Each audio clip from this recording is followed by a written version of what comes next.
Número 16 da pauta é um ROPS 10.275-14-2018. Inscrito Dr. Wallace Almeida de Freitas, pela reclamante, que é recorrente. Então, doutor, a juíza Gisele de Cássia, com a palavra, relatora para a conclusão do voto. Só um minutinho.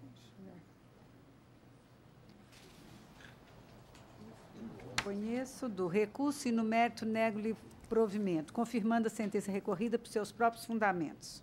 Conhece, nega, o senhor fala pela recorrente, o senhor tem a palavra, doutor. Desembargador presidente, demais desembargadores, luz representante do Ministério Público, nova relatora.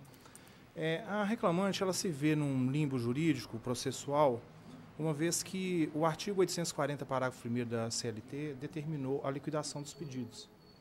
E essa liquidação dos pedidos, ela segue um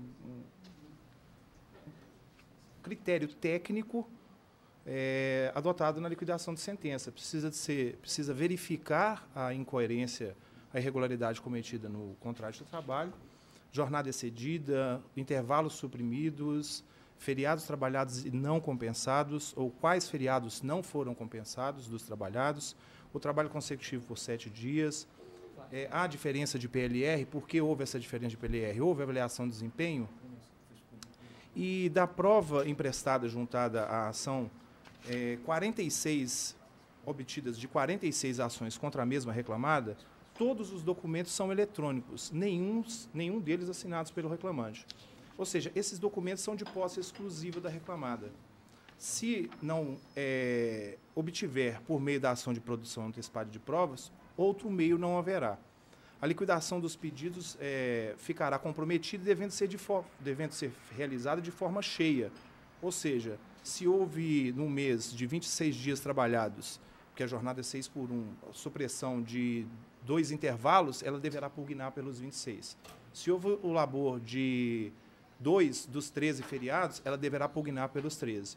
E lá na frente, numa condenação, na fase de liquidação de sentença, se verificará que o valor dado aos pedidos e a causa, consequentemente, não é aquele que na realidade, faria jus.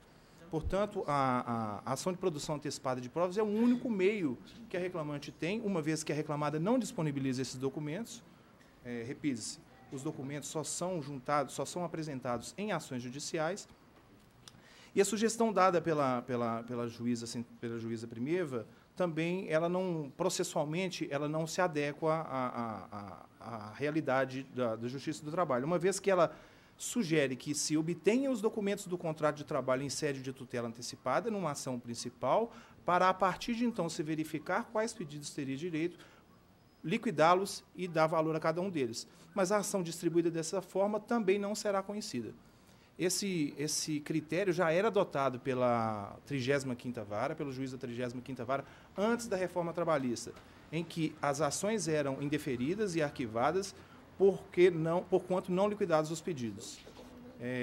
A partir do dia 11 de novembro, isso veio a se confirmar, não podendo ser distribuída a ação sem essa liquidação. E essa liquidação, sendo cheia, vai comprometer, com certeza, a situação da reclamante, o direito da reclamante. Com a devida vênia, só uma releitura de um trecho do recurso ordinário. Abre aspas, a liquidação dos pedidos é ato complexo, consubstanciado em documentos fidedignos, envolvendo ainda resoluções, portarias, dentre outras regras, para sua elaboração. Correção monetária, reflexo em FGTS, recolhimentos previdenciários, devem ainda compor os pedidos. Ou seja, a liquidação dos pedidos seguirá as mesmas regras de liquidação de sentença. Se para a segunda, documentos do contrato de trabalho são imprescindíveis, na primeira não será diferente. De 8 ações que nós ajuizamos de produção antecipada de provas, 7 foram deferidas, só essa foi indeferida.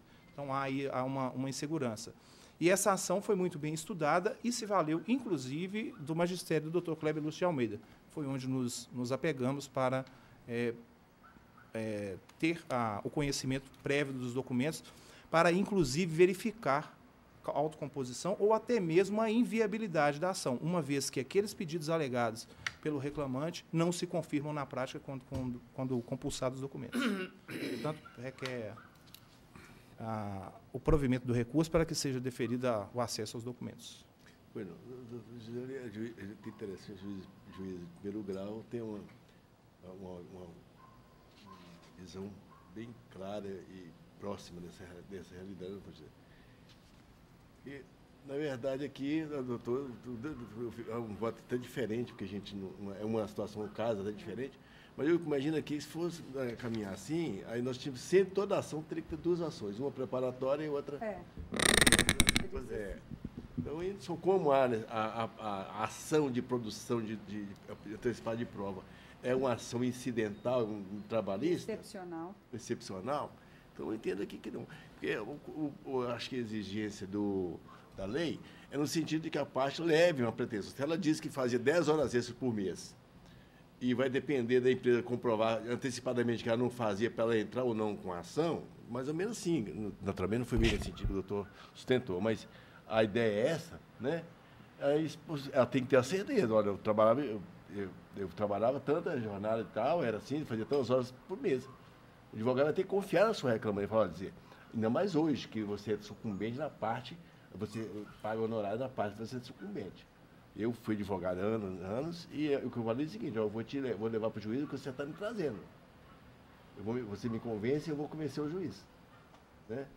Mas, né, eu até antecipei, doutor Gisele, mas... Mas é isso mesmo. Inclusive, a gente está citando uma decisão do próprio TRT aqui, nesse sentido, falando que é uma ação excepcional, que é restrita, senão aquilo que você falou, todo o processo teria, então, que ter duas ações. Uma pedindo a exibição dos documentos antes, para depois fazer o pedido. É verdade.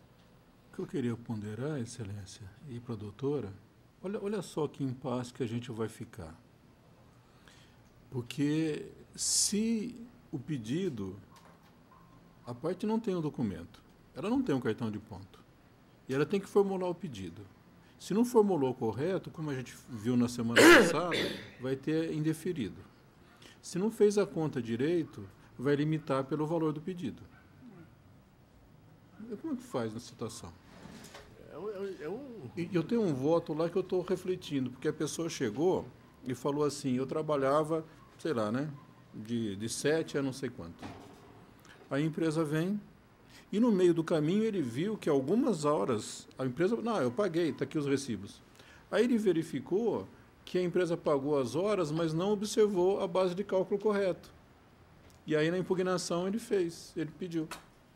Aí o juiz falou assim, mas você não falou isso na petição inicial, a inovação ali. Então a gente tá caminhando, assim me parece, no seguinte sentido. A gente está exigindo cada vez mais do reclamante, e antes, acho que tudo bem, a pessoa recebe uma inépcia, ele volta amanhã, mas agora tem honorário e custas. E má-fé, vira e mexe, tem má-fé também no meio. Então, agora, eu estou achando assim, é preciso, de alguma forma, equilibrar essa balança, porque está sendo onerado demais uma parte. Igual o doutor está falando, não tem os documentos. Como que ele vai fazer o cálculo? Se ele pedir o que já foi pago, ele vai ser litigante de má-fé. E se ele não consegue ter a documentação, ele vai fazer a conta que jeito? Porque se ele fizer aquém, como a gente viu, ele vai sofrer a punição. Não só indeferindo a petição inicial, pagando custo e honorário, se ele faz a mais para dar uma margem, e aí já está pago, já vai ter o ônus também. Então, por mais que seja assim, surpreendente essa situação, mas deferir esse pedido parece que, em certa medida, vai equilibrando as coisas, porque o doutor vai ter documentação na mão. E se ele, a partir da documentação, como se diz, né? Fazer um pedido. Aí vai ser abusivo. Aí sim, chegando aqui, vai ser abusivo. E a gente vai estar prevendo. Porque agora... Esse aspecto, eu concordo plenamente com você, Helena. Mas só uma parte, é o seguinte, a situação mais é a questão questão do aspecto prático, por exemplo. Se a lei colocou o trabalhador, com essa reforma, colocou o trabalhador numa situação no limbo. Entendeu? Levou, inclusive o ministro Foi o Fachin, o ministro Fachin, não. Foi o... Acho que foi o Fachin mesmo, que disse que trazendo mais responsabilidade por parte do autor trabalhista, né? Mas acontece que ele coloca esse limbo. Eu acho que isso aí, a jurisprudência dos tribunais, principalmente dos tribunais, é que deveria chegar num consenso nesse sentido. Mas a nossa oportunidade agora de fazer ajustes. Se quiserem, a gente adia para a semana que vem. Eu acho bom. E aí a gente repensa isso. Assim, lógico, eu acho que ele podia fazer até um caminho para isso mesmo.